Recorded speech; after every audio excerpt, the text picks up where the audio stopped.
Le Gabon est aujourd'hui engagé dans un processus d'industrialisation. Il a mis en place en 2013 sa stratégie nationale d'industrialisation. Pour parler du financement de cette stratégie, je reçois sur ce plateau délocalisé Henri-Claude Ohima. Il est le président de la Fédération des entreprises gabonaises et par ailleurs président directeur général du groupe BGFI Bank. Monsieur le président directeur général, bienvenue dans ce plateau de Gabon 24. Merci. Alors, on va commencer en parlant donc de cette question du financement. Vous l'avez évoqué au cours du panel auquel vous avez pris part. Comment on finance aujourd'hui la stratégie nationale d'industrialisation au Gabon? Je dirais que nous ne finançons pas la stratégie, nous on finance les entreprises. Et les entreprises de notre fédération, puisque nous avons le bonheur à la fois d'être entreprise, président et aussi banquier. Donc nous finançons les entreprises. L'État finance la stratégie. Qu'est-ce que nous finançons au niveau des entreprises? On finance les besoins de ces entreprises-là. Donc, puisque nous parlons de l'industrialisation, quelque chose qui est dit, c'est qu'il faut que ça soit inclusif et durable. Oui. Donc inclusif, c'est-à-dire qu'il faut que ça soit financé par des acteurs locaux. Durable, c'est-à-dire que ces financements permettent de créer de la richesse. Oui. Et à partir de là, je peux vous dire avec certitude que les banques gabonaises ont la capacité de financer l'économie gabonaise. Et ça, c'est très important, parce que ce n'est pas donné à tous les pays. Parce que vous avez une structure financière qui est forte, vous avez des banques qui sont fortes, et vous avez la première banque de la sous-région, elle est gabonaise. Aujourd'hui, est-ce qu'on a des chiffres par rapport au financement de ces banques gabonaises à l'économie gabonaise? Mais vous avez un chiffre, c'est le total des engagements portés par les banques. Au niveau de l'économie gabonaise, vous avez autour de 2300 milliards de francs CFA qui sont financés par les banques au niveau de l'économie. Mais maintenant, quand on a financé ça, vous avez une partie qui finance le moyen terme, c'est-à-dire l'économie longue, et puis vous avez les opérations court terme. Nous avons plus de court terme que de moyen terme. Les entreprises ont besoin plus de long terme, parce que long terme, c'est ce qui finance l'industrie. Après tout, nous sommes formés l'industrie. Et surtout qu'aujourd'hui, on a remarqué que les petites et moyennes entreprises ou encore les petites et moyennes industries ont du mal à exister dans la durée, à tenir dans la durée. Et il y a cette question du financement qui est un gros défi. Comment aujourd'hui le secteur privé et les banques en particulier comptent-elles inverser la tendance pour accompagner ces PME et PMI? Alors déjà, on vous dit qu'au niveau des statistiques, la première génération crée, la deuxième gère, la troisième détruit. Ça, c'est le classique. Mais chez nous, au niveau de PME, ce qu'on a vu, c'est la première génération crée et le tue en même temps. Donc, vous avez un ratio de destruction qui est trop élevé. Mais nonobstant ce ratio-là, ce qui nous importe, c'est quand même d'accompagner des PME qui doivent l'être et qui peuvent l'être. Qu'est-ce que nous leur apportons? On leur apporte tous les mécanismes de financement. Donc nous avons, au niveau de PME souvent, les banques demandent souvent la capacité d'avoir des fonds propres. C'est-à-dire ce que le commun des mortels appelle souvent, comment vous appelez ça là, le terme général, le capital avec lequel on démarre. Mais pour une PME ou une start-up qui part de rien, Monsieur le Président, là je m'adresse au président directeur général du groupe BGFI, est-ce que BGFI ne peut pas emprunter à cette start-up pour dire on va soutenir un Gabonais qui veut se lancer, je ne sais pas moi, dans les crêpes, dans les gâteaux, dans les confitures, ou c'est parce qu'il ne dispose de rien qu'on va se dire... Ah, alors, dans le cas de BGFI Bank, c'est simple. Je ne veux pas parler de BGFI Bank parce qu'après tout, on est président de la fédération, donc il faut parler de tout le monde. Dans le cas précis de BGFI Bank, qu'est-ce que BGFI Bank a mis en place? BGFI Bank a mis plusieurs outils.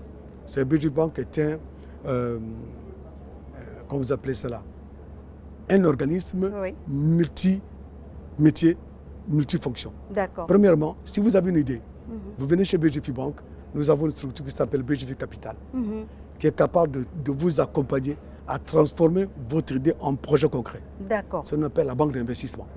Cette banque-là, BGFI Capital, peut prendre une participation à votre capital pour accompagner votre entreprise, ce qu'on appelle le capital développement. Donc ça, c'est au niveau de BGFI Capital. Ça existe.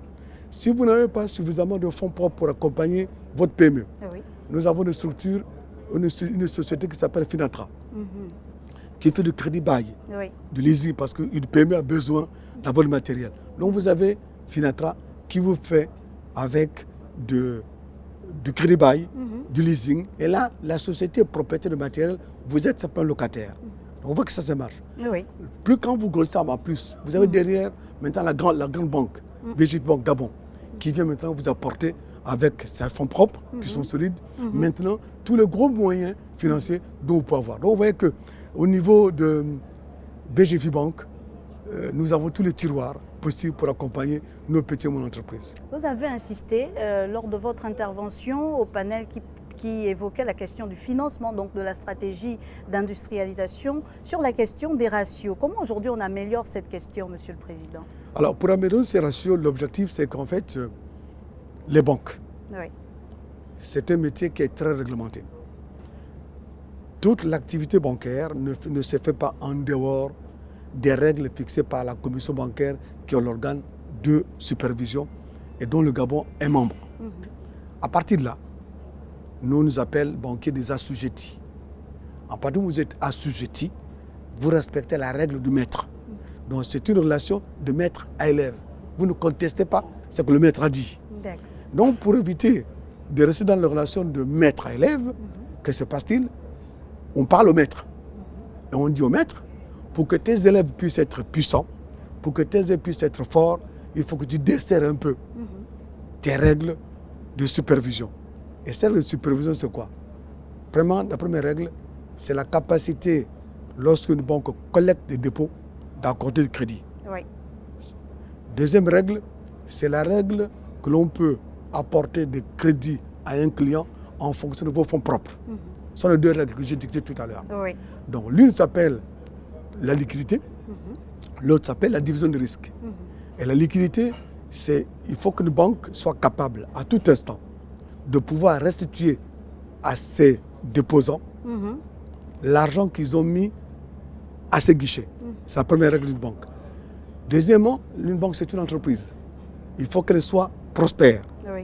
Donc, si vous n'êtes pas liquide, vous n'êtes pas solvable, vous n'êtes pas rentable, on vous retire votre agrément en tant que banque. Donc, on doit d'abord assurer la liquidité de la banque, c'est-à-dire le dépôt que vous avez déposé chez nous. Mais comme nous devons faire des crédits pour assurer la rentabilité, s'il n'y a pas de crédit, il n'y a pas de rentabilité. Donc il faut faire le crédit. Donc vous voyez que notre métier, c'est jongler à la fois entre cette réglementation qui nous oblige à assurer nos déposants la disponibilité de leur repos, de l'autre côté assurer la rentabilité parce que nous avons des charges, il faut couvrir. Et au milieu, vous devez garantir le coût de risque. C'est-à-dire à chaque fois que nous accordons un crédit à un client, il y a une probabilité de défaut. Et cette probabilité de défaut, il faut qu'on arrive à provisionner, ce qu'on appelle le coût de risque. Donc vous avez, vous voyez, la liquidité d'un côté, le coût de risque au milieu et la rentabilité. Donc c'est ça notre gymnastique au quotidien. Mais ce que je peux vous dire, c'est que les artistes de BGF Banque savent gérer, je dirais, tout au quotidien. Donc faites-nous confiance, apportez vos projets, BGF Banque vous accompagnera. Vous êtes à la tête du patronat et sur un tout autre plan, celui certainement de l'employabilité, comment aujourd'hui le patronat a pu intégrer la réforme du Code du travail notamment? Alors, sur le Code du travail, Madame le ministre nous a annoncé des réformes. Ce que j'ai suggéré, c'est que nous puissions avoir une rencontre au cours de laquelle Madame le ministre pourrait expliquer maintenant de manière pratique les évolutions qui sont dans le Code du travail. Qu'est-ce que nous, les entreprises, demandons? On demande de la flexibilité. La flexibilité dans un Code du travail est très important pour garantir le taux d'employabilité. Parce que si on n'est pas capable d'employer les jeunes qui sortent sur le marché, le Code du travail n'apporte rien. Donc souvent les entreprises n'embauchent pas parce que les contraintes au niveau du Code du travail font que l'entreprise a du mal, manque de flexibilité de s'ouvrir. Or dans les autres pays du monde entier, lorsqu'on a cette politique-là de lancer de manière forte l'employabilité, le Code du travail doit être souple. Aujourd'hui, à la tête du patronat, quelles sont les réformes que vous comptez apporter justement à cet instrument important de l'économie gabonaise? La première réforme que nous souhaitons, je veux dire, c'est d'abord qu'il faut avoir un code de travail qui soit souple. Il faut avoir une formation ou des instituts de formation qui apportent des capacités par rapport aux besoins du marché. C'est ce que nous appelons l'adéquation formation-emploi. On ne peut plus passer notre temps à former des gens dont le marché n'a pas besoin. C'est sûr. Maintenant, aujourd'hui, et c'est le dialogue que nous avons avec le pouvoir public, c'est de faire en sorte même que les centres de formation soient gérés par le secteur privé. Pour que nous puissions régulièrement dire à ces centres de formation, voilà ce dont le pays a besoin sur les 10-20 prochaines années. Et on forme les jeunes en fonction de ça, parce que nous avons la capacité demain d'employer tous les jeunes qui sont sur le marché. Mais si vous avez une inadéquation entre la formation qui est dispensée et l'emploi, on aura toujours des chômeurs dans le pays. Donc il faut casser ce cercle vertueux qui aujourd'hui peut être un peu gênant.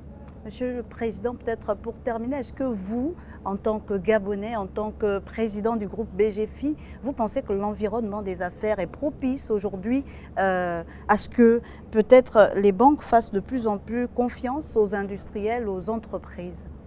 Je ne peux pas dire autrement que vous dire que l'environnement est propice. Sinon, nous ne serions pas là. Aujourd'hui, nous sommes la première banque du Gabon, la première banque de l'Afrique centrale. C'est parce que cet environnement le permet. Mais vous savez, les entreprises ont toujours besoin que ça s'améliore. On a besoin que l'environnement juridique soit bien amélioré. On a besoin de la protection judiciaire des entreprises. On a besoin d'une certaine équité fiscale. Ce dont on a besoin pour que les entreprises puissent être fortes. Mais aujourd'hui, nous disons que BG Bank accompagne les entreprises gabonaises parce qu'elles sont là. Les entreprises gabonaises sont vertueuses parce qu'elles arrivent à rembourser le crédit. Mais il y a quelque chose de très important de faire. C'est que nous devons tous avoir confiance les uns vis-à-vis des autres. C'est-à-dire l'État avoir confiance à ses opérateurs économiques, les opérateurs économiques avoir confiance à l'État. Mais beaucoup plus, faire en sorte qu'au Gabon, nous puissions avoir beaucoup de champions nationaux comme les BGFI Bank. Merci beaucoup, Monsieur le Président, directeur général du groupe BGFI Bank et par ailleurs président de la Fédération des entreprises gabonaises, Monsieur Henri-Claude Ohima. Merci encore une fois. Merci. Fédération des entreprises du Gabon. Fédération des entreprises du Gabon, voilà, ceci est dit. Et merci à vous, chers téléspectateurs, d'avoir été des nôtres. Je vous retrouve très vite avec un nouvel invité.